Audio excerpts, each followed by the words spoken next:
India market invest মাইন্ডসেটে আপনাদের স্বাগত। যারা চ্যানেলে নতুন এসেছেন তাদেরকে বলবো প্লিজ চ্যানেলটাকে সাবস্ক্রাইব করবেন, একটা লাইক করবেন, বেল আইকনটা প্রেস করবেন। আমরা কিন্তু অলরেডি দুটো ভিডিও আপলোড করেছি যেখানে কিন্তু রেলওয়ে সেক্টরের আরবিএনএল বলুন, আইআরএফসি বলুন, আরকন ইন্টারন্যাশনাল বলুন, কোম্পানিগুলো কেন এতটা আপসাইড মুভমেন্ট দেখিয়েছে। লাস্ট এক মাসে কিন্তু কোম্পানিগুলো 50% আপসাইড মুভমেন্ট দেখিয়েছে।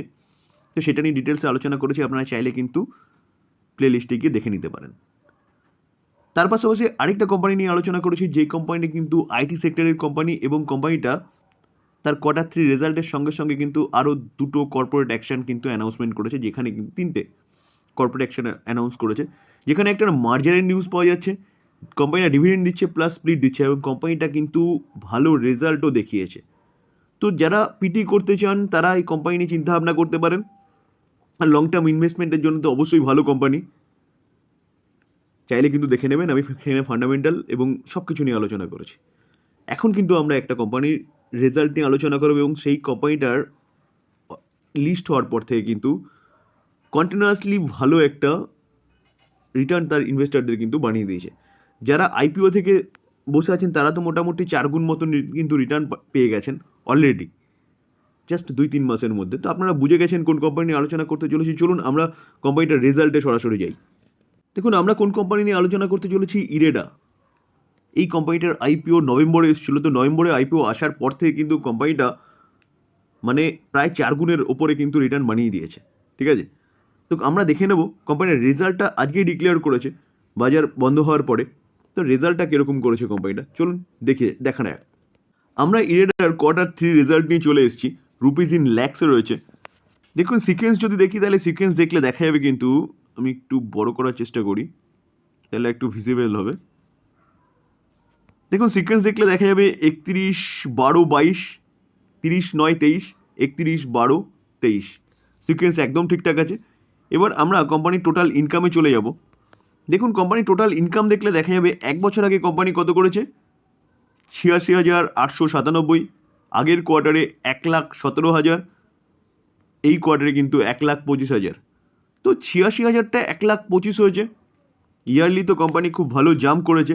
কোয়ার্টারলি 1,17,000টা 1,25,000 হয়েছে। কোয়ার্টারলিও কিন্তু কোম্পানি ভালো জাম্প করেছে ইনকামের দিক দিয়ে। তো এবার আমরা কোম্পানির এক্সপেন্সেস দেখে নেব। দেখুন এটা হচ্ছে টোটাল এক্সপেন্সেস। তো এক্সপেন্সেস দেখলে দেখা যাচ্ছে কোম্পানি এক বছর আগে কিন্তু কত 63,427 হচ্ছে লাখ খরচা করেছে। আগের কোয়ার্টারে কত 79,706 কোম্পানি হচ্ছে খরচা করেছে।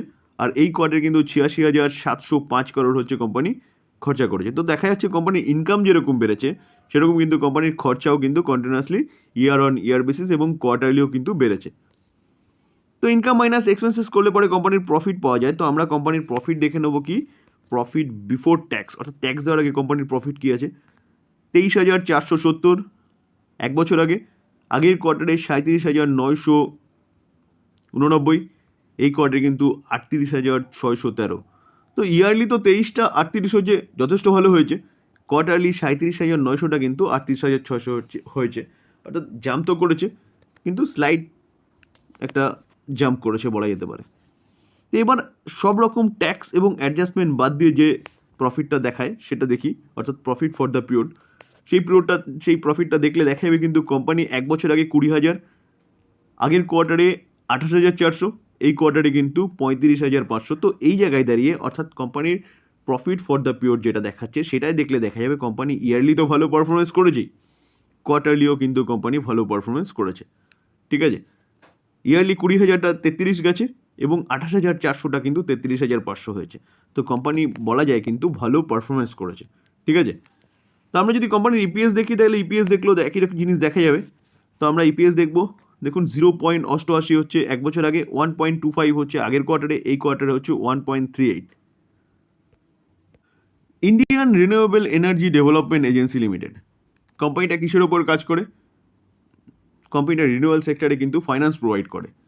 তো এখন স্যার রিনিউয়েবল সেক্টরের কিন্তু জাস্ট শুরু, আর আমরা কোম্পানির যে রেজাল্ট দেখলাম সেখানে কিন্তু কন্টিনিউয়াসলি কোম্পানির রেভিনিউতে ইয়ারলি কোয়ার্টারলি জাম্প করেছে, প্রফিটও কিন্তু ইয়ারলি কোয়ার্টারলি জাম্প করেছে। তাহলে কোম্পানি কিন্তু ভালো কাজ করছে।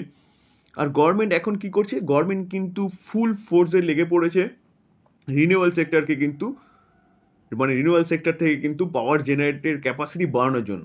যার জন্য আপনি যদি দেখেন যতগুলো পিএসইউ কোম্পানি রয়েছে প্রায় সবকটা কিন্তু এই সেগমেন্টে কিন্তু উঠে পড়ে লেগেছে। আপনি পাওয়ার ফাইন্যান্স দেখুন, পিএফসি বলুন, আরইসি বলুন, এনটিপিসি বলুন, সবকটা কোম্পানি কিন্তু হচ্ছে পিএসইউ কোম্পানিগুলোও কিন্তু এই রিনিউয়াল সেক্টরে নিয়ে কাজ শুরু করে দিয়েছে।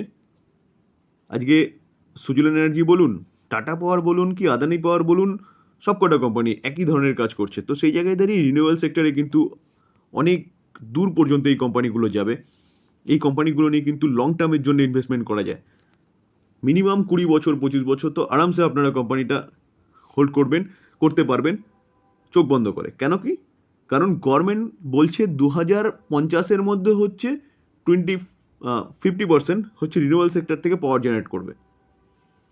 তো 2050 মানে এখন 2024 চলছে, 25 বছর আপনি আরামসে হোল্ড করতে পারবেন। 50% যদি ক্যাপাসিটি পূরণ করে তাহলে এই কোম্পানিগুলো কিন্তু 50% দরকার নেই স্যার, তার ধারে কাছে গেলে কিন্তু এই কোম্পানিগুলো কয়েকশো গুণ রিটার্ন বানিয়ে দেবে। ঠিক আছে? কারণ গভর্নমেন্ট কিন্তু সেভাবে কাজ করছে। তার পাশাপাশি আমরা দেখতে পাচ্ছি যে একের পর এক কিন্তু ফাইন্যান্স প্রোভাইড করার জন্য কিন্তু নিয়ম শিথিল করছে গভর্নমেন্ট। সেই নিয়ে কিন্তু 11 জানুয়ারি হচ্ছে মিটিং হয়েছে এবং সেখান থেকে কিন্তু একটা রিপোর্টের মাধ্যমে পাওয়া খবর যে গভর্নমেন্ট কিন্তু সম্ভবত এই বাজেটে সেটা অ্যানাউন্সমেন্ট করবে, যার জন্য কিন্তু এই কোম্পানিটা রকেটের মতন আফসাইড মুভমেন্ট দেখাচ্ছে। তার পাশাপাশি এটা হচ্ছে কালকের নিউজ যে ইরেডা এই কোম্পানিটা কিন্তু ইন্ডিয়ান ওভারসিজ ব্যাংকের সাথে কিন্তু মৌ স্বাক্ষর করেছে কিসের জন্য? রিনিউয়াল সেক্টরে হচ্ছে ফাইন্যান্স প্রোভাইড করার জন্য। তাহলে কোম্পানিটা কিন্তু রিনিউয়াল সেক্টর নিয়ে ভালো কাজ করছে এবং জাস্ট রিনিউয়াল সেক্টরের কিন্তু এখন শুরু, ভবিষ্যতে অনেক দূর পর্যন্ত এই সেক্টর যাবে। তো এই সেক্টর অনেক দূর পর্যন্ত যাওয়া মানে কোম্পানিটাও কিন্তু অনেক দূর পর্যন্ত যাবে। চলুন আমরা একটু কোম্পানিটার ফান্ডামেন্টালটা দেখে নিই। দেখুন কোম্পানিটার মার্কেট ক্যাপ কত? কোম্পানিটার মার্কেট ক্যাপ কিন্তু 39,000, অর্থাৎ কোম্পানিটা কিন্তু এখনও মিড ক্যাপ ক্যাটাগরি কোম্পানি হচ্ছে। কোম্পানিটা যখন আইপিও এসেছিল তখন কোম্পানিটার মার্কেট ক্যাপ কিন্তু অনলি ফর 18,000 এরকম একটা ছিল, কারণ আমি আইপিওটা নিয়ে আলোচনা করেছিলাম। দেখুন পি রেশিও কী আছে? পি রেশিও 46.2 রয়েছে। রিটার্ন অন ক্যাপিটাল এমপ্লয় দেখলে দেখা যাবে কিন্তু 8.17 রয়েছে, ঠিকঠাক রয়েছে মোটামুটি। আরও দেখলে দেখা যাবে 15.4 রয়েছে। অর্থাৎ return on capital employ, return on equity দেখলে দেখা যাবে ভালো রয়েছে। রিটার্ন অন ক্যাপিটাল এমপ্লয় একটু স্লাইড আছে, ঠিক আছে, ওকে। ফেস ভ্যালু কী আছে? ফেস ভ্যালু হচ্ছে 10, অর্থাৎ কোম্পানি কিন্তু পরবর্তীকালে স্প্লিট দিতে পারে। আমরা যদি লাস্ট 5 বছর কোম্পানিটা নেট প্রফিট দেখি ইয়ারলি বেসিস, তাহলে 5 বছর আগে অর্থাৎ 2020-তে 215, তারপরে কত? 346, 634, 634টা কোথায় হয়েছে? 865। তো কোম্পানি কিন্তু কন্টিনিউয়াসলি তার যে প্রফিট সেটা কিন্তু বাড়িয়ে যাচ্ছে। আমরা যদি কোম্পানিটার সেলস গ্রোথ দেখি, দেখুন কোম্পানিটার সেলস গ্রোথ দেখলে দেখা যাবে দেখুন বেশি ডেটা অ্যাভেলেবেল নেই, অনলি ফর 3 বছরে রয়েছে 14% এবং কারেন্ট ইয়ারে কিন্তু 22%। আমরা যদি প্রফিট গ্রোথ দেখি, দেখুন 3 বছরের প্রফিট গ্রোথ 59% এবং কারেন্ট ইয়ারে কিন্তু 36% জাস্ট অনলি ফর দুটো কোয়ার্টারে কিন্তু বেরিয়েছে। এখানে রিটার্ন অন ইকুইটি দেখলে দেখা যাবে অনলি ফর দুটো কোয়ার্টার হচ্ছে, স্টক সিজিআর এখনও কিছু নেই ডেটা অ্যাভেলেবেল, কারণ এখনও কিন্তু 1 বছর হয়নি। তো সেই জায়গায় দাঁড়িয়ে কিন্তু আমরা যতগুলো ডেটা দেখলাম কোম্পানির প্রফিট কিন্তু কন্টিনিউয়াসলি বাড়ছে। রিটার্ন অন ইকুইটি বলুন, ক্যাপিটাল এমপ্লয় বলুন এবং তার পাশাপাশি সেলস গ্রোথ এবং প্রফিট গ্রোথ যদি দেখি তাহলে কোম্পানিটার কিন্তু যেই 3 বছরে রয়েছে সেগুলো কিন্তু যথেষ্ট ঠিকঠাক রয়েছে। আমরা যদি শেয়ার হোল্ডিং প্যাটার্ন দেখি, দেখুন ডিসেম্বর 2023, অনলি ফর ডিসেম্বর 2023 এই ডেটা রয়েছে। প্রোমোটার 75%, অর্থাৎ প্রোমোটার হচ্ছে ভারত সরকার। এফআইএস প্রায় 2%-এর কাছাকাছি। ডিআইএস কতটা আছে? ডিআইএস কিন্তু 4.5%-এর কাছাকাছি। আর বাকি কার কাছে আছে? বাকি কিন্তু পাবলিকের কাছে আছে। তো শেয়ার হোল্ডিং প্যাটার্নও কিন্তু ঠিকঠাক আছে।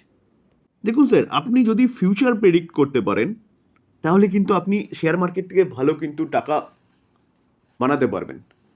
কারণ আপনাকে বুঝতে হবে যে ফিউচারে কোন বিজনেস চলবে। দেখুন শুধু আমাদের দেশ নয় কিন্তু মানে সারা ওয়ার্ল্ডের মধ্যে বিভিন্ন দেশ কিন্তু এখন রিনিউয়েবল সেক্টর নিয়ে কাজ করছে। কারণ কি?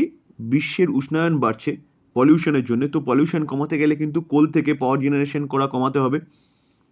তো তার জন্য কিন্তু আমাদের ভারত সরকারও তার উপর কাজ করছে। আর এই কোম্পানিটা কিন্তু হচ্ছে ফাইন্যান্স প্রোভাইড করে রিনিউয়েবল সেক্টরের। তো এখনও কিন্তু ব্যাপক অপরচুনিটি আছে এই কোম্পানিটার মধ্যে, অনেক আপসাইড মুভমেন্ট দেখানোর। কোম্পানিটা এখন চলছে কত? অনলি ফর 148-এ। তো এখান থেকে কোম্পানিটা 1400 বলুন, 14,000 বলুন, এত পর্যন্ত যাওয়ার কিন্তু ক্যাপাসিটি কোম্পানিটার রয়েছে। শুধু এখন দেখা হচ্ছে কত সময়ের মধ্যে যাবে। দেখুন, আমরা যদি কোম্পানিটা 1 মাসের রিটার্ন দেখি, 1 মাসের রিটার্ন দেখলেও দেখা যাবে কোম্পানিটা কিন্তু 35% রিটার্ন দিয়েছে। 1 মাসের কি রিটার্ন বলবো, কোম্পানিটা হচ্ছে সম্ভবত 28শে নভেম্বর লিস্ট হয়েছে, 32 টাকা ফ্লোর প্রাইস ছিল, সেখান থেকে রিলিস্ট হয়েছে 58 টাকায়। 58 টাকা থেকে কোম্পানিটা 148-এ চলে এসছে। কোম্পানিটা কিন্তু 32 টাকা, অর্থাৎ প্রায় 5 গুণের বেশি রিটার্ন কিন্তু কোম্পানিটা বানিয়ে দিয়েছে যারা আইপিও থেকে হোল্ড করছেন। তো এই কোম্পানিটা কিন্তু ভবিষ্যতে আরও ভালো রিটার্ন বানিয়ে দেওয়ার মতন ক্যাপাসিটি কোম্পানিটার মধ্যে রয়েছে, শুধু সময়ের অপেক্ষায়। এই ছিল আলোচনা। যদি আলোচনাটা ভালো লাগে, যারা চ্যানেল নতুন এসেছেন তাদেরকে বলো প্লিজ চ্যানেলটাকে সাবস্ক্রাইব করবেন, একটা লাইক করবেন, বেল আইকনটা প্রেস করবেন। থ্যাংক ইউ, ভালো থাকবেন।